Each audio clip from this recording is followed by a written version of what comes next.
प्यारे बच्चों, स्वागत है आपका हमारे इस प्यारे से platform UP board high school Vidyakul में।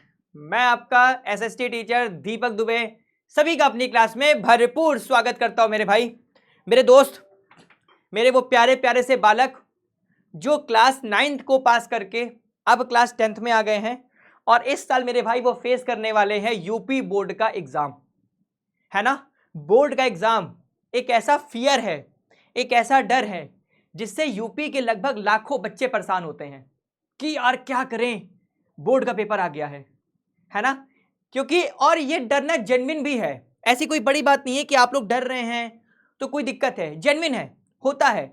जब आप फर्स्ट टाइम किसी बहुत बड़ी चीज को फेस कर रहे होते हैं तो मन में डर का होना स्वाभाविक है और इसमें कोई बहुत बड़ी बात नहीं है, आत्मग्लानि वाली बात नहीं है कि आपको ऐसा लगे यार कोई बच्चा नहीं डरा, मैं क्यों डर रहा हूं। अगर आप डर रहे हैं तो याद रखिएगा आप लोग एकदम करेक्ट पाथ पर हैं, आप एकदम सही रास्ते पे हैं। लक्ष्य जितना बड़ा होता है मन में डर भी उतना बड़ा होता है, लेकिन करना क्या होता है, करना ये होता है कि अपने फियर को हम कैसे ओवरकम कर सकते हैं, अपने डर को हम कैसे शून्य बना सकते हैं और अपनी सफलता का आगाज कर सकते हैं, अपने लक्ष्य को तोड़ सकते हैं, फोड़ सकते हैं, उखाड़ के फेंक सकते हैं। जी हां, लक्ष्य को प्राप्त नहीं करना है, लक्ष्य को तोड़ना है, फोड़ना है।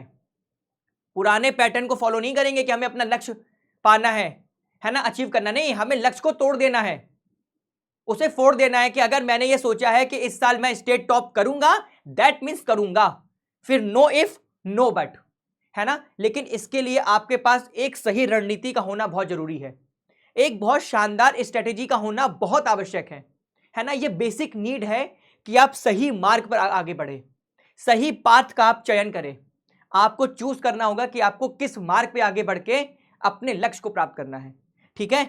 अभी भी आपके पास बहुत टाइम है मेरे भाई, इनफ टाइम है कि आप अपना एक गोल सेट कर लीजिए कि हाँ आपको इस साल स्टेट में रैंक 1 लगानी है तो लगानी है, ठीक है। मैं दीपक दुबे सभी का स्वागत कर रहा हूं और मैं आज आपकी बेटा जो सामाजिक विज्ञान को लेकर के मन में फियर है या जो सामाजिक विज्ञान को लेकर के मन में जो उत्कंठा है बेटा, उसको दूर करने का प्रयास करूंगा, ठीक है। आपको पूरा सिलेबस बताया जाएगा, कैसे आपको कौन कौन सी बुक को चूज करना है, एनसीईआरटी को आपको कैसे फॉलो करना है, कैसे आपको नोट्स बनानी है और कैसे आपको टॉपर बनना है। ये जो पूरी एक जर्नी है ना, ये जो पूरी एक यात्रा है, इसको सुखद बनाने में मैं आपका सहयोग करने के लिए आज यहां पर आया हूं, ठीक है। उम्मीद कर रहा हूं आप सब मेरी बातों को समझ रहे होंगे। चलिए शुरुआत करते हैं, है ना, शुरुआत करते हैं। अभी तक आप लोग कहां पर थे, क्लास 9th में थे, अब मेरा भाई आप लोग आ चुके हैं क्लास 10th में। मतलब इस साल आप लोग फेस करने वाले हैं बोर्ड का एग्जाम। इस साल सभी प्यारे बच्चे बेटा बोर्ड एग्जाम में बैठेंगे और आप लोग का जो कंपटीशन होने वाला है वो कम से कम लाखों की भीड़ में होगा। एक दो बच्चे, 100,000 बच्चे नहीं बैठेंगे मेरे भाई, लाखों बच्चे बैठते हैं और उन बच्चों को पीछे छोड़ करके आपको स्टेट में रैंक लगानी है। आपको मेरे भाई स्टेट में रैंक लगानी है तो उसके लिए सही रणनीति और सही पाठ्यक्रम पर चलना बहुत आवश्यक हो जाता है कि आप जो पढ़ें सटीक पढ़ें और अच्छे तरीके से पढ़ें, यह बहुत जरूरी हो जाता है। अब देखिए, जैसे कि आप लोगों में से कुछ बच्चों ने क्लास 9th में बहुत सी गलतियां की होंगी, है ना, बहुत सी प्रॉब्लम उन्होंने फेस की होगी। जैसे क्लास 9th में कभी भी पढ़ाई में मन नहीं लगता था या आप लोग भी पढ़ाई करते नहीं थे, क्यों, आपको पता था स्कूल जाएंगे मास्टर जी हमें पास कर ही देंगे, है ना। मास्टर जी हमको जानते हैं, पिताजी को जानते हैं, दादाजी जानते हैं, अब उनके हम लड़के हैं तो हमको तो पास कर ही देंगे, ऐसा जेन्युइन होता भी है, ठीक है। और आप लोग की नए नए दोस्त बनते हैं तो खूब मौज मस्ती होती है ना। क्लास 9th में बच्चा जाता है ना तो उसको लगता है अब मैं बड़ा हो गया हूं, है ना। वो जो 14 साल की जो टीनेजर्स वाली एज है ना, उसको लगता है कि अब मैं बहुत बड़ा हो चुका हूं तो मुझे भी ये पूरा अधिकार है कि मैं अपने सखा के साथ, अपने मित्रों के साथ में खूब चिल आउट करके आऊं, है ना, सैटरडे नाइट पार्टी वगैरह करूं, होता है ना। चलिए, और कभी भी आप लोग क्या नहीं करते हैं, पढ़ाई को सीरियस नहीं लेते हैं। 9th का बच्चा बहुत सीरियस नहीं होता पढ़ाई को लेकर के, वो तो हो जाएगी यार, पेपर होंगे ना मार्च में दे देंगे जाके, फरवरी में दे देंगे जाके, अभी पढ़ के क्या करेंगे, है ना। उसका एक ही उद्देश्य होता है, खेल में व्यस्त रहना, है ना, टीवी देखना, मोबाइल चलाना और क्या करना, दोस्तों के साथ खूब चिल आउट करना, ये होता है, सबके साथ होता है। आप कोई यूनिक नहीं है, आपके साथ भी हुआ है, पर परेशान मत होइए, ठीक है। और सबसे जरूरी बात क्या होती है, कि बेटा माँ बाप और अपने शिक्षकों की बातों को कभी ध्यान से नहीं सुनता। इनको लगता है अरे ये तो बोलते रहते हैं, ये तो बोलते रहते हैं, बोलना इनका काम है, अपन नहीं सुनेंगे, अपन अपने हिसाब से जीवन जिएंगे। क्यों? क्योंकि वो अब किशोर हो रहा है, अब वो टीनेजर्स की उस श्रेणी में आ रहा है जिसमें उसको लगता है कि अगर मेरे दोस्त को ये सुख सुविधाएं मिल रही हैं तो मुझे भी मिलनी चाहिए, है ना। ये एक बायोलॉजिकल चेंज भी है और एक सोशल चेंज भी है जो हर बालक हर बालिका इस एज ग्रुप में फेस करते हैं। ठीक है, चलिए, लेकिन लेकिन लेकिन लेकिन मेरे भाई, अब जब आप लोग क्लास 10th में आ चुके हैं तो याद रखिए, मैंने अभी बोला था कि आप लोग क्लास 10th में बेटा फेस करेंगे किसको? यूपी बोर्ड के एग्जाम को। किसको मेरे दोस्त? यूपी बोर्ड के एग्जाम को आप लोग फेस करने वाले हैं। तो उसके लिए आपको ये पता होना चाहिए कि हमें क्या पढ़ना है, क्या छोड़ना है, कितना पढ़ना है, कितना छोड़ना है, कैसे पढ़ना है, क्यों पढ़ना है। अगर ये सारे प्रश्न लेकर के आप बढ़ेंगे मेरे भाई, तो याद रखिएगा कि आप लोग अपनी जो पहली सीढ़ी है ना, उसमें सफलता के 4 चांद अर्जित कर लेंगे। ठीक है, मार्केट में जब आप जाएंगे तो आपको बहुत सी किताबें मिलेंगी, लेकिन आपको किताबें कौन सी चूज करनी है मेरे भाई? किताबें आपको चूज करनी है जो यूपी बोर्ड के द्वारा नवीनतम पाठ्यक्रम पर आधारित हो। यूपी बोर्ड के द्वारा नवीनतम पाठ्यक्रम पर आधारित हो, एक बात। और दूसरी बात मेरे भाई, क्या एनसीईआरटी बेस्ड हो, एनसीईआरटी, क्योंकि आपको पता है कि हमारा यूपी बोर्ड एनसीईआरटी को ही फॉलो करता है और उसी के अकॉर्डिंग क्या करता है, सारा खाका तैयार करता है। ठीक है, तो एनसीईआरटी बेस्ड आपकी किताब होनी चाहिए, है ना। जैसे यहां देखिए लिखा हुआ एनसीईआरटी बेस्ड पूरी आपकी किताब है और यूपी बोर्ड के द्वारा बेटा ये जारी है। आप इधर साइड देख रहे होंगे, एक बेटा आपकी ये राजू प्रकाशन की बुक आ चुकी है, ठीक है बेटा, एक आपकी अरिहंत की बुक आ चुकी है, ठीक है। लेकिन लेकिन लेकिन मैं बीच में बेटा ये एक पूरी बुक लेकर के आया हूं, दिख रहा है आप लोग को, सबको दिख रहा है? हाँ बेटा, ये पूरी एनसीईआरटी है। ये मेरे भाई क्या है? ये मेरे भाई आपकी एनसीईआरटी है, एनसीईआरटी बुक है। तो अगर कोई बच्चा इस बुक को लेकर के भी पढ़ाई कर रहा है तो कोई दिक्कत नहीं है, वो बहुत शानदार तरीके से पढ़ेगा। क्यों? क्योंकि सब कुछ इसमें समाहित है, सब कुछ मेरे भाई क्या है, इसमें समाहित है।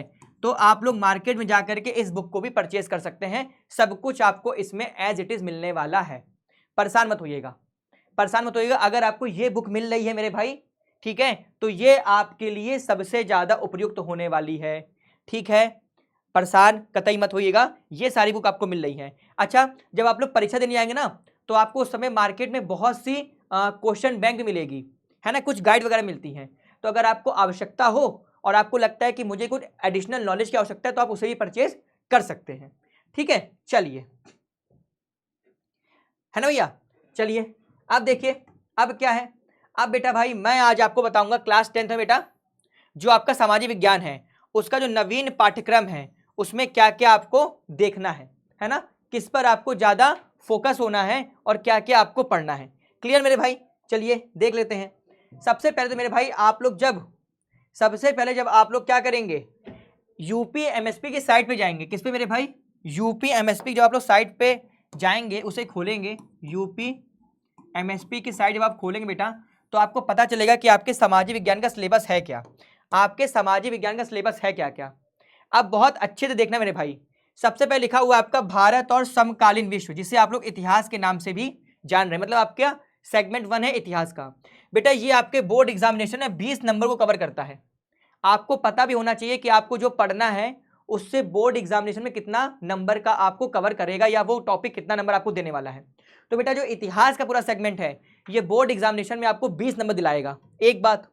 फिर बेटा जो आपका भूगोल का सेगमेंट है बेटा, ये भी आपको बोर्ड एग्जामिनेशन में 20 नंबर प्रोवाइड कराने वाला है। ठीक, फिर मेरे भाई आपका जो नागरिक शास्त्र मेरे भाई, वो आपको 15 नंबर प्रोवाइड कराएगा, किसमें? बोर्ड एग्जामिनेशन में। बिल्कुल उसी तरीके जो आपका अर्थशास्त्र का सेगमेंट है ये आपको 15 नंबर प्रोवाइड कराएगा, किसमें? बोर्ड एग्जामिनेशन में।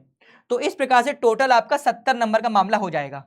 मतलब मेरे भाई जब आप बोर्ड एग्जामिनेशन देने जाएंगे तो वहां पर आपको 70 नंबर का पेपर मिलेगा और इसी 70 नंबर में आपको खेला खेलना है, इसी 70 नंबर में मेरे भाई क्या करना है, आपको खेला खेलना है। ठीक है, चलिए बहुत अच्छी बात है। अब बाकी का 30 नंबर क्या गुरुदेव, बाकी का 30 नंबर क्या? तो जो छात्र अभी तक इस बात से अनभिज्ञ हैं कि उनके 30 नंबर कहां से मिलेंगे बेटा, तो बेटा वो आपको स्कूल में जो आपका प्रोजेक्ट कार्य होगा उसमें क्या करेंगे, विद्यालय वाले आपको 30 नंबर प्रोवाइड कराएंगे, 30 नंबर प्रोवाइड कराएंगे। इस प्रकार से बेटा आपका जो पूरा पूर्णांक हो जाएगा, है ना, 70 और प्लस 30, है ना बेटा, ये आपका 100 नंबर का हो जाएगा। लेकिन आपको बोर्ड एग्जामिनेशन में 70 नंबर का ही पेपर मिलेगा और उसी के इर्द गिर्द आपको अपना पूरा आंसर करना है। क्लियर है? चलिए, बहुत बढ़िया, बहुत अच्छी बात है, क्लियर है। तो आइए अब हम लोग एक एक करके पूरा पूरा सिलेबस को पकड़ते हैं और सिलेबस का धागा खोलते हैं। सिलेबस को पकड़ते हैं और सिलेबस का हम लोग धागा खोलने का प्रयास करते हैं। बेटा ये आपका इतिहास का मामला है। किसका मेरे भाई? इतिहास का। ठीक है, ये मेरे भाई आपके इतिहास का मामला, इसको आप थोड़ा देख लीजिएगा। मैंने अभी बताया कि 20 नंबर आपके वो कवर करने वाला है। 20 नंबर मेरे भाई इतिहास क्या करेगा, आपका कवर करने वाला है। ठीक है, अब आप इतिहास में देखेंगे तो आपका जो पहला चैप्टर है वो है यूरोप में राष्ट्रवाद का उदय। यूरोप में राष्ट्रवाद का उदय मेरे भाई, ये आपका पहला चैप्टर है जो कि आपको इतिहास विषय में पढ़ना है। शुरुआत आप लोग यहीं से करेंगे, है ना। इसमें आप लोग बहुत कुछ पढ़ेंगे, है ना। ये बेटा आपके कुछ टॉपिक भी हैं, जैसे 1830 ईस्वी के बाद यूरोप में राष्ट्रवाद का उदय किस प्रकार से हुआ, है ना। जोसेफ मेस्नी आदि के विचार, बेटा ये एकदम न्यू है ना, एकदम न्यू है बेटा सिलेबस, जो एकदम फॉर्म किया गया आपके बोर्ड एग्जामिनेशन को देख करके, है ना। कुछ भी इसमें ऐसा नहीं है जो अतिरिक्त हो, सिर्फ उतना है जितना आपके बोर्ड एग्जामिनेशन में पूछा जाएगा। ठीक है, इसी में आप लोग पढ़ेंगे पोलैंड, हंगरी, इटली, जर्मनी और ग्रीस आंदोलन की समान विशेषताएं। ठीक है, फिर चैप्टर नंबर 2 मेरे भाई आपका किसका आ जाएगा, भारत में राष्ट्रवाद का आ जाएगा। ठीक है, चैप्टर नंबर 2 मेरे भाई आप लोग क्या आ जाएगा, भारत में राष्ट्रवाद का आ जाएगा, इस बात का याद रखिएगा। क्लियर मेरे भाई? चलिए, तीसरा बेटा जो आपका चैप्टर है वो है भूमंडलीकृत विश्व का बनना। किसमें मेरे भाई? इतिहास सेगमेंट में। ठीक है, याद रखिएगा, इतिहास सेगमेंट मेरे भाई आपका जो चैप्टर नंबर 3 है वो है भूमंडलीकृत विश्व का बनना। बहुत अच्छी बात है। फिर देखो जो चैप्टर नंबर 4 है, अध्याय 4 है, वो है औद्योगिकरण का युग। अध्याय 4 क्या है? औद्योगिकरण का युग। ठीक है, आगे बढ़ते हैं। ठीक है, अध्याय 4 के मेरे भाई औद्योगिकरण का युग है। फिर अध्याय 5 क्या है? अध्याय 5 है मुद्रण संस्कृति और आधुनिक दुनिया। मुद्रण संस्कृति और आधुनिक दुनिया, ये आपका अध्याय 5 है। इसका तात्पर्य क्या हुआ? इसका तात्पर्य इतना हुआ कि आपके इतिहास में टोटल 5 चैप्टर हैं, है ना। इसका तात्पर्य यह है कि आपके इतिहास में टोटल कितने चैप्टर मेरे भाई? 5 चैप्टर, जिसे आपको इस पूरे साल पढ़ना है। ठीक है, चलिए आगे बढ़ा जाए। आगे बढ़ते हैं और आते हैं किसमें? आगे बढ़ते हैं मेरे भाई और आते हैं किसमें? आते हैं हम लोग किसमें? भूगोल में, है ना। आते हैं हम लोग किसमें बेटा? हम लोग आते हैं भूगोल में। ठीक है, भूगोल में भाई जो आपका पहला अध्याय है वो बेटा है संसाधन और विकास। ठीक है, भूगोल में बेटा अगर आप लोग देखेंगे तो आपका जो पहला अध्याय आता है वो आता है संसाधन और विकास, ये आपका पहला अध्याय है भूगोल का। ठीक, दूसरा अध्याय है वन और वन्यजीव संसाधन, ये आपका दूसरा अध्याय है। वन और वन्यजीव संसाधन आपका ये दूसरा अध्याय है, किसमें? भूगोल में। ठीक है, तीसरा अध्याय आपका जल संसाधन। तीसरा अध्याय किसका मेरे भाई? तीसरा अध्याय आपका जल संसाधन। चलिए आगे देखते हैं भैया, जो आपका चौथा अध्याय है, ठीक है। चलिए फिर मेरे भाई आपका क्या आएगा? फिर आपका आएगा खनिज तथा ऊर्जा संसाधन। ठीक है, खनिज तथा ऊर्जा संसाधन। फिर देखिए, फिर आगे आएगा आपका विनिर्माण उद्योग और उसके बाद आएगा राष्ट्रीय अर्थव्यवस्था की जीवन रेखा। क्लियर है भाई? चलिए अब आगे बढ़ते हैं। हाँ, अब देखो, अब मेरी बात, एक बात आप लोग बहुत ध्यान सुनिएगा। क्या सुनना है आप लोग को?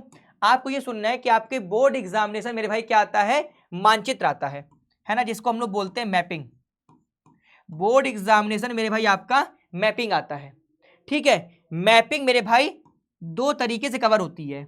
एक होती है आपकी हिस्ट्री से, ठीक है, एक होती है मेरे भाई आपकी हिस्ट्री से और दूसरी होती है मेरे भाई आपकी किसकी? जियोग्राफी से। ठीक है, मैपिंग के क्वेश्चन आपके मेरे भाई 10 नंबर के आते हैं। ठीक है, 5 नंबर का इतिहास से और 5 नंबर का आपके भूगोल से। ठीक है, इस बात को याद रखिएगा। हम जब इस पर गहन चर्चा करेंगे अपनी क्लास में तो मैपिंग भी आपको करवाई जाएगी, इसके लिए आप कतई परेशान मत होइएगा। ठीक है मेरे भाई, चलिए चलिए अब आगे बढ़ते हैं। आगे बढ़ते हैं और देखते हैं हम लोग किसका? नागरिक शास्त्र में, है ना। एसएसटी मेरे भाई आपको 4 पोर्शन कवर करने होते हैं। ठीक है, इतिहास, भूगोल, नागरिक शास्त्र और अर्थशास्त्र। घबराइएगा नहीं, है ना, घबराइएगा नहीं कि अरे गुरुदेव इतना कुछ नहीं है, बहुत कम है, बस टेक्निक समझ लो पढ़ना कैसे है, उसके लिए मैं हूं ना, क्यों परेशान हो भाई।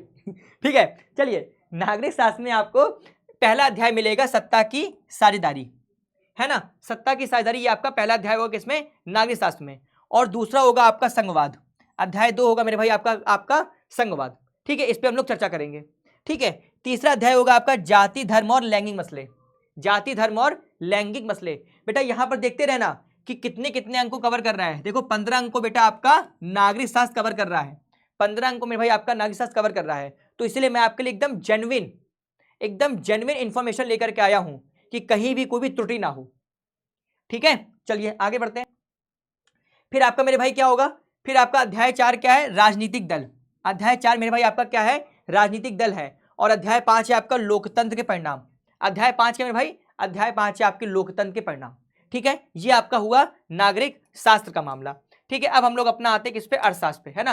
अब हम लोग आते हैं अपने किस में, अर्थशास्त्र में। ये भी बोर्ड एग्जामिनेशन में आपके 15 नंबर कवर करने वाला है ना। ये जो आपका सेगमेंट है ये भी आपका 15 नंबर कवर करेगा किसमें मेरे भाई, बोर्ड के एग्जामिनेशन में। क्लियर मेरे भाई। चलो इसमें बेटा जो आपका पहला बेटा चैप्टर है वो है आपका विकास।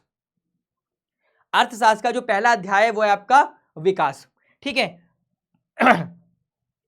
ठीक है, फिर दूसरा है मेरे भाई आपका भारतीय अर्थव्यवस्था के क्षेत्रक। भारतीय अर्थव्यवस्था के क्षेत्र की आपका अध्याय नंबर 2 है।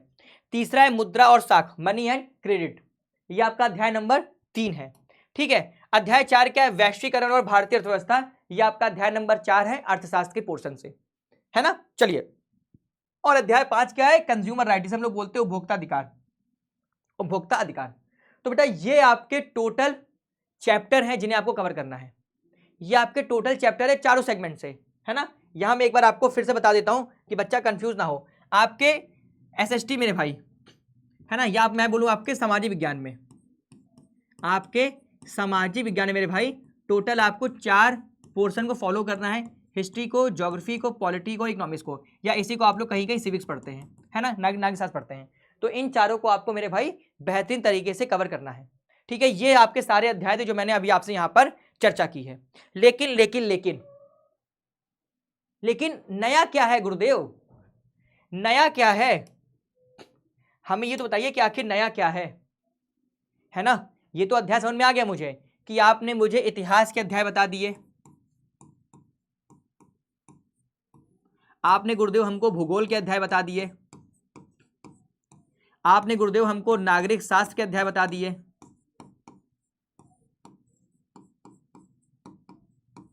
आपने गुरुदेव हमको अर्थशास्त्र के अध्याय बता दिए। लेकिन सर जी नया क्या है, कुछ नया हो तो बताइए मुझे। तो नया ये है मेरे भाई कि अध्याय बताना सिर्फ मेरा काम नहीं है, इन अध्याय में से आपके लिए मक्खन क्या है, मैं बेटा आपको मक्खन दूंगा। कि मेरे लिए सर जी मक्खन क्या है बताइए मुझे। अध्याय बहुत है लेकिन इसके साथ साथ मैं आज आपको वो भी देने वाला हूं, वो बताऊंगा कि आपको इनमें से किसको सबसे ज्यादा टैकल करना है, किस पर सबसे ज्यादा आपको एकदम फोकस करना है। ठीक है, वो सारी चीजें चलिए आइए देख लेते हैं। जैसे मेरे भाई, जैसे बेटा अध्याय के अंदर जब आप इन सारी चीजों को देखेंगे तो बेटा ये आपके क्या है, इंपॉर्टेंट टॉपिक्स हैं। ये आपके मेरे भाई क्या है, इंपॉर्टेंट टॉपिक्स हैं बेटा, इंपॉर्टेंट टॉपिक्स हैं जिन्हें आपको कवर करते हुए चले जाना है, कवर करते हुए मेरे भाई इसको आपको चले जाना है और इसी के अकॉर्डिंग आपको अपनी पूरी पढ़ाई करनी है। जैसे यूरोप में राष्ट्रवाद का उदय, उसमें आप देखेंगे तो फ्रांसीसी क्रांति और राष्ट्र का विचार, यहां से क्वेश्चन बनते हैं। ठीक है, यूरोप में राष्ट्रवाद का निर्माण, यहां से क्वेश्चन बनते हैं। ठीक है, 1848 की उदारवादी क्रांति, ये आपके लिए एक इंपॉर्टेंट टॉपिक है। ठीक है, जर्मनी और इटली का निर्माण, ये आपके लिए इंपॉर्टेंट टॉपिक है। ब्रिटेन की अजीब दास्तान और राष्ट्र की दुष्कल्पना, बेटा इन सब पे आपका सबसे ज्यादा फोकस होना चाहिए। मैंने कहा ना अध्याय तो इतना है पर उसमें से आपको मक्खन निकाल के देना है, उसमें से आप सारे प्यारे बच्चों को मक्खन निकाल के देना है। बिल्कुल देखिए, ठीक है, अध्याय नंबर 2 भारत में राष्ट्रवाद, प्रथम विश्व युद्ध, खिलाफत और असहयोग, हमको ये पढ़ना है, इस पर हमको ज्यादा फोकस करना है। फिर रॉलेट एक्ट, इस पर हमें ज्यादा ध्यान देना है। असहयोग ही क्यों, बगानों में स्वराज, सबने अवज्ञा की ओर और सबने अवज्ञा की सीमाएं, इन सब पे हमको सबसे ज्यादा दिमाग लगाना है, सबसे ज्यादा फोकस करना है। क्यों, क्योंकि ये ऐसे टॉपिक है जहां से बेटा क्या होते हैं, जहां से प्रश्न पूछे जाते हैं, जहां से मेरे भाई क्या होते हैं, जहां से मेरे भाई आपके प्रश्न हर बार पूछे जाते हैं। बोलो मामला क्लियर है। चलिए आगे बढ़ते हैं। फिर चैप्टर में 3 देखो, रेशम मार्ग से जुड़ती दुनिया। ठीक है, भोजन की यात्रा, 19वीं शताब्दी, भारतीय अर्थव्यवस्था का उदय, भारत से अनुबंधित श्रमिकों का जाना और महायुद्धों के बीच अर्थव्यवस्था, ये सारे ऐसे टॉपिक हैं जहां से क्वेश्चन आपके फ्रेम होते हैं, जो आपको सबसे ज्यादा ध्यान देने की इन पे आवश्यकता है। ठीक है, फिर देखो महामंदी, भारत में महामंदी, विश्व अर्थव्यवस्था का पुनर्निर्माण, ब्रिटेन वुड्स का समापन और वैश्वीकरण की शुरुआत, ये सब कुछ इंपॉर्टेंट टॉपिक्स है जिस पर आपका ध्यान होना चाहिए, जो आप लोग अध्याय के अंतर्गत इसको पढ़ेंगे, है ना। इन सबको आप लोग किसके अंतर्गत पढ़ेंगे? इस अध्याय के अंतर्गत पढ़ेंगे, लेकिन ये अति महत्वपूर्ण है। याद रखें मेरे दोस्त, ये सब आप लोग के लिए अति महत्वपूर्ण है। ठीक है, अति महत्वपूर्ण है, इसलिए इस पर आपका ध्यान होना बहुत जरूरी है। जैसे चैप्टर नंबर 4 देख लीजिए, कारखानों का उदय, औद्योगिक परिवर्तन की रफ्तार, हाथ का श्रम और वाष्प शक्ति, उपनिवेशों औद्योगिकरण, भारतीय कपड़े का युग, भारत में मैनचेस्टर का आना, ये सब पे आपका ध्यान होना अति आवश्यक है। क्लियर? चलिए अब आगे देख लीजिए। फिर यूरोप में मुद्रण का आना, मुद्रण संस्कृति और फ्रांसीसी क्रांति, भारत का मुद्रण संसार, धार्मिक सुधार और सार्वजनिक बहसें, बेटा आपका चैप्टर नंबर 5 कवर करेगा, है ना। जरूरी है, जरूरी है कि आपको इतने में ही गागर में सागर मिल जाएगा। ठीक है, अध्याय में बहुत कुछ है, आप अध्याय पढ़ेंगे तो उसमें आपको बहुत कुछ मिलेगा, लेकिन सब पर ध्यान नहीं देना है। जितना यहां मैं आपको बता रहा हूं, इस पर आपका सबसे ज्यादा फोकस होना चाहिए। ठीक है, अब देखिए ज्योग्राफी, देखिए चैप्टर नंबर 1, संसाधनों का प्रकार, संसाधन नियोजन, भूमि निम्नीकरण और संरक्षण के उपाय, है ना, मृदा संसाधन और मृदाओं का वर्गीकरण, ये सबसे जरूरी है। ठीक है, फिर देखिए चैप्टर नंबर 2, भारतीय वनस्पति और प्राणी जात, वन और वन्यजीव संसाधनों के प्रकार, है ना, समुदाय और बहुउद्देशीय नदी परियोजना, समन्वित जल संसाधन प्रबंधन और संरक्षण, ये जरूरी है, जहां पर आपका ध्यान होना चाहिए। आगे देखिए कृषि के प्रकार, प्रौद्योगिकी और संस्था के सुधार, वैश्वीकरण का किसी पर प्रभाव, खनिज क्या है, ऊर्जा संसाधन क्या है, ये सब आप लोग के लिए जरूरी चीजें हैं जिस पर आपका ध्यान होना अत्यावश्यक है। आगे देख लीजिए राष्ट्रीय अर्थव्यवस्था में उद्योग का क्या योगदान है, कृषि आधारित उद्योग कौन कौन से होते हैं, सूचना प्रौद्योगिकी तथा इलेक्ट्रॉनिक उद्योग क्या क्या है, पर्यावरणीय निम्नीकरण की रोकथाम कैसे हो सकती है, संचार सेवाएं और अंतर्राष्ट्रीय व्यापार, ये सब इंपॉर्टेंट टॉपिक है जहां से आपके ये अति महत्वपूर्ण चीजें हैं। अध्याय के अंतर्गत इस पर आपको सबसे ज्यादा ध्यान देना है। क्यों? क्योंकि यही वो मक्खन है जिसको जितना ज्यादा आप यूज में लेकर के आएंगे उतना आपका बेनिफिट होने वाला है। ठीक है, आगे देखते हैं। अब देखिए आपका यहां से आगे नागरिक शास्त्र, श्रीलंका में बहुसंख्यकवाद, साझेदारी का महत्व क्या होता है, संघवाद क्या है, भाषाई राज्य क्या है, भारत में विकेंद्रीकरण कैसे होता है, ये सब अति महत्वपूर्ण क्या मेरे भाई ऐसे टॉपिक्स है जहां से मेरे भाई बोर्ड एग्जाम में क्वेश्चन पूछे जाते हैं, जहां से मेरे दोस्त बोर्ड एग्जामिनेशन में क्वेश्चन पूछे जाते हैं, इसीलिए इसकी इतनी ज्यादा इंपॉर्टेंस है। ठीक है, आगे देखिए लैंगिक मसले और राजनीति क्या होती है, महिलाओं का राजनीतिक प्रतिनिधित्व क्या है, सांप्रदायिकता क्या है, और राजनीति में जाति, ये भी जरूरी है जिस पर आपका ध्यान होना बहुत जरूरी है। ठीक है, राजनीतिक दल का क्या अर्थ होता है, राजनीति की नैतिक ताकत क्या है, दलों के लिए चुनौतियां कौन कौन सी हैं, आर्थिक समृद्धि और विकास क्या क्या है, सामाजिक विभिन्नताओं में सामंजस्य कैसे हो सकता है, ये मेरे भाई आप लोग के लिए एक जरूरी टॉपिक है जिसे आप पे ध्यान होना चाहिए। ठीक है, विकास क्या वादा करता है ना। देखिए बेटा आपका यहां से अर्थशास्त्र प्रारंभ हो गया। ठीक है, राष्ट्रीय विकास क्या होता है, विकास की धारणीयता किसे कहते हैं, आर्थिक कार्यों के क्षेत्र कौन कौन से हो सकते हैं, और स्वामित्व आधारित क्षेत्र क्या क्या है, ये जरूरी है। ठीक है, आगे देखें मुद्रा विनिमय का एक माध्यम है, इसे आप संदर्भित कीजिए या इस पर टिप्पणी लिखिए। साख की दो विभिन्न स्थितियां क्या होती हैं, निर्धनों के लिए स्वयं सहायता समूह क्या काम करते हैं, विदेशी व्यापार और बाजारों का एकीकरण कैसे हो सकता है। ठीक है, भारत में वैश्वीकरण का क्या प्रभाव है, और बाजार में उपभोक्ता, ये सब क्या है जिस पर आपका ज्यादा ध्यान होना आवश्यक है। जब इस पर आपका ज्यादा ध्यान होगा तो निश्चित तौर पर आप लोग सही रणनीति से आगे बढ़ेंगे, और जब आपकी स्ट्रेटेजी बहुत कंप्लीट होगी, बहुत परफेक्ट होगी, तो आप लोग हेडेक नहीं लेंगे और आपको पढ़ने में सबसे ज्यादा मजा भी आएगा।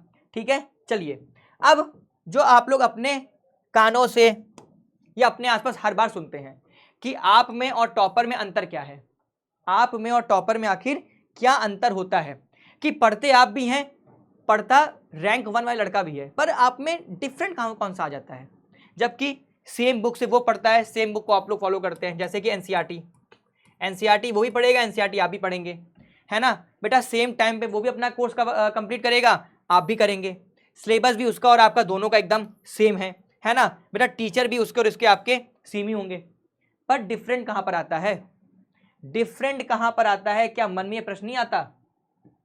मैं अगर अपने विषय की बात करूं ना तो डिफरेंट पता है कहां पर आता है, आप में से वो बच्चा जो टॉपर नहीं है उसको लगती है सोशल साइंस बोरिंग, और उसको लगता है सोशल इंटरेस्टिंग नहीं है, सोशल साइंस बोरिंग है। इसको पढ़ के हमें क्या आती है, इसको पढ़ के हमें आती है नींद। बहुत से ऐसे बच्चे हैं जो हमसे बोलते हैं सर जी सोशल साइंस पढ़ के हमको नींद आती है, और इसीलिए उनका टॉपर बनने का सपना हमेशा सपना रह जाता है। टॉपर बनने का सपना उनका हमेशा सपना रह जाता है। वो बच्चा जो इंटरेस्टिंग वे में पढ़ता है किसको, सोशल साइंस को, वो अपने आगे लिखवा लेता है क्या, टॉपर। बस यही फर्क है आप में और उसमें।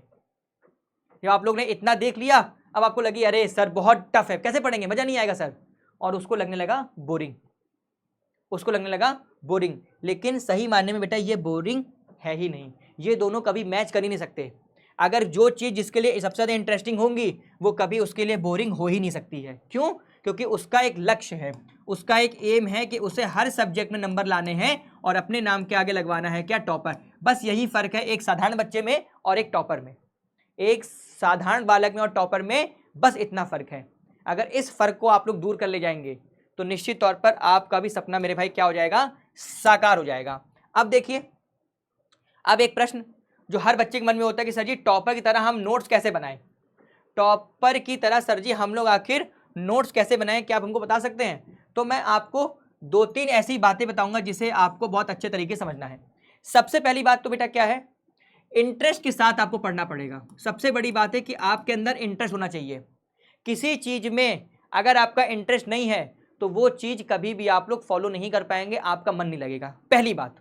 दूसरी बात, जब भी आपको सोशल साइंस की नोट्स बनानी मेरे भाई तो हमेशा पॉइंट वाइज बनाएंगे। कैसे मेरे भाई, हमेशा पॉइंट वाइज आप लोग नोट्स बनाएंगे। तीसरी बात मेरे भाई क्या होगी, आप लोग मेरे भाई डेट्स को रटेंगे नहीं, डेट्स को रटेंगे नहीं, बल्कि क्या करेंगे, उन्हें याद करेंगे। और याद कैसे करेंगे, कहानी के तौर पर। डेट्स को कैसे याद करेंगे, कहानी के तौर पर। इसके हिसाब से आपको नोट्स बनानी पड़ेगी। सबसे बड़ी बात, इंटरेस्ट के साथ नोट्स बनाइए। ऐसा नहीं कि उसको समझिए अरे इसको करना ही है, नहीं, विथ इंटरेस्ट, उसे इंटरेस्टिंग वे में आपको पढ़ना पड़ेगा। फिर नोट्स हमेशा आपकी पॉइंट वाइज हो, नोट्स आपकी मेरे भाई हमेशा पॉइंट वाइज हो। फिर मेरे भाई नंबर 4 ये बेटा आपको खर्रा नहीं बनाना है, आपको खर्रा नहीं बनाना है, आपको मेरे भाई बुलेट पॉइंट्स बनाने हैं। कैसे मेरे भाई, बुलेट पॉइंट्स। आपको मेरे भाई बुलेट पॉइंट्स के अकॉर्डिंग अपनी नोट बनानी है। मैं बहुत कुछ नहीं बताऊंगा यहां पर आपको कि मैं भी और की तरह आकर के आपको 10-20 लाइन बता दूं, कुछ नहीं, बस ये 4 लाइन फॉलो करिए और आप लोग बेहतरीन नोट्स बनाएंगे जैसा कि एक टॉपर बनाता है।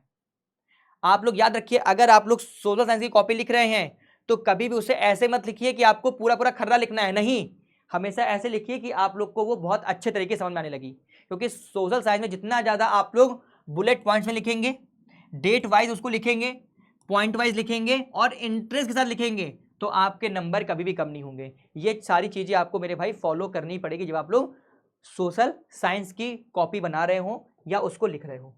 ठीक है, अब आप लोग क्या कर सकते हैं, अपने इंटरेस्ट को बढ़ाने के लिए कुछ काम कर सकते हैं। सबसे पहले मेरे भाई क्या कर सकते हैं, ट्रेन योर ब्रेन, अपने मस्तिष्क का आप लोग विकास कर सकते हैं। और सबसे बड़ी बात क्या है, सबसे बड़ी बात है जो बच्चा हर बार करता है, क्या करता है, रोट लर्निंग करता है, रटता है। आपको रटना नहीं है, आपको याद करना है, मेमोराइज करना है। लिखा है ना, don't learn by rote, don't just memorise. रटिए नहीं, याद करिए। रटिए नहीं कि 1915 में महात्मा गांधी आए थे, 1916 में उन्होंने साबरमती की स्थापना की, 17 में चंपारण किया, 18 में खेड़ा और अहमदाबाद किया, 20 में नॉन कॉपरेशन किया। रटना नहीं है, हायरार्की याद करनी, दिमाग में लगाना कि 15 में वो आए थे तो 16 में ये काम करेंगे, 17 में ये करेंगे, 18 में ये करेंगे। ऐसे आपको याद करते हुए आगे बढ़ना है, समझे? बहुत अच्छी बात है। अब और क्या कर सकते हैं मेरे भाई, सबसे बड़ी बात क्या कर सकते हैं आप लोग, लर्निंग मेथड पे ध्यान दीजिए। मतलब लर्निंग मेथड पे आपको ध्यान देने की आवश्यकता है। सीखने के नए नए तरीके हैं जिसे आपको फॉलो करना पड़ेगा, है ना, सीखने के कुछ बेहतरीन तरीके जिसे आपको फॉलो करना पड़ेगा। हर दिन सीखिए, कुछ नया सीखिए। एनसीईआरटी पढ़िए, उसके साथ साथ अगर कोई रेफरेंस बुक है तो उसे भी पढ़िए, आपको मजा आएगा। जब आप देखेंगे कि हमारी जो अर्थ है इसमें आप देखेंगे कि लगभग 97% पानी है, फिर भी आज हमें पानी की समस्या का सामना करना पड़ रहा है। क्यों? मन में क्वेश्चन लेकर के आइए, वाई, आखिर क्यों ये प्रॉब्लम है, उसे ढूंढिए, समझिए। तब आप जब खोजेंगे पता चलेगा सिर्फ 3% ऐसा पानी जो हमारे यूज में है, जिसे हम लोग फ्रेश वाटर कहते हैं, बाकी 97 कैसा है, सलाइन वाटर है, हम उसे यूज नहीं कर सकते। तो जब आप सोचेंगे, समझेंगे, चीजों को खोजेंगे, तब आपका जीवन सरल हो जाएगा और आपको चीजें इंटरेस्टिंग लगने लगेगी। आपको बेटा क्या करना है, स्टोरी बनाना है। आपको स्टोरी बनाना है अपने समाज से रिलेट होकर के। आखिर आप लोग जब नागरिक शास्त्र पढ़ेंगे तो आप लोग क्यों सोचेंगे कि आपको हर व्यक्ति को मौका देना चाहिए कि वो आए और सत्ता में साझेदारी करे, पार्टनरशिप करे? क्यों? क्योंकि आपके समाज में हो रहा है, आपके घर में हो रहा है। उसको जोड़ के देखिए कि स्टोरी बनाइए कि अगर आपको भी दबाया जाएगा तो एक बार आप फूटेंगे, अगर आपका भी दमन किया जाएगा, शोषण किया जाएगा तो आप भी फूटेंगे, आपको लगेगा यार मामला खराब है। ठीक है, तो जब आप लोग अपनी स्टोरी बना के रखेंगे तो निश्चित तौर पर आपको ये सब्जेक्ट बहुत ज्यादा इंटरेस्टिंग समझ में आएगा और कभी भी आप लोग इससे बोर नहीं होंगे। समझे? आप कभी मेरे भाई इससे कभी बोर नहीं होंगे। ठीक है, और क्या कर सकते हैं, अपने दिमाग को बेटा आप लोग स्वस्थ रख सकते हैं, क्योंकि आप लोग देने जा रहे हैं यूपी बोर्ड का पेपर, प्रेशर बहुत ज्यादा होगा, कभी कभी आप लोग फ्रस्ट्रेशन में भी आ जाएंगे, लेकिन उससे आपको बाहर निकलना है ना। फ्रस्ट्रेशन मेरे भाई आप लोग आ जाएंगे, उससे आपको मेरे भाई क्या करना है, बाहर निकलना है। और उसके लिए सबसे अच्छा तरीका क्या होता है मेरे भाई, ट्रैवलिंग। ट्रैवलिंग सबसे बहुत शानदार तरीका है कि आप लोग अपने जीवन को स्वस्थ रख सकते हैं, है ना। दुनिया को एक्सप्लोर करिए, बाहर निकलिए, हर एक चीज को देखिए, समझिए। जब आप ये सारा काम करने लगेंगे मेरे भाई तो निश्चित तौर पर आप लोग बहुत बढ़िया करने वाले हैं। क्लियर मेरे भाई? चलिए ठीक है, और क्या हो सकता है मेरे भाई, टीच, क्या लिखा हो बेटा, टीच अदर्स, है ना, दूसरों को समझाइए, है ना। आपका कोई ग्रुप होगा, आप लोग एक एक पॉइंट को याद कर लीजिए और पॉइंट को याद करते हुए चले जाइए और फिर क्या करिए, डिस्कशन करिए, उस पर डिबेट करिए और समझिए कि आखिर ये कैसे सॉल्व हो सकता है। कोई यूरोप में राष्ट्रवाद पढ़ के आया है तो कोई भूमंडलीकृत विश्व का निर्माण पढ़ के आया है, तो आप लोग दोनों में डिबेट करिए, है ना। और एक एक पॉइंट को बताइए कि यार यहाँ पर ये पॉइंट होना चाहिए था, यहाँ पर ये पॉइंट होना चाहिए था। जब आप ये सारी चीजें फॉलो करेंगे तो निश्चित तौर पर आप लोग बहुत शानदार कर पाएंगे। अब एक आता है टॉपिक, टाइम टेबल हम कैसे बनाएं बेटा। तो इसमें मैं कहूंगा बेटा इसे आप स्वयं बनाइए, स्वयं अपनी सुविधा के अनुसार।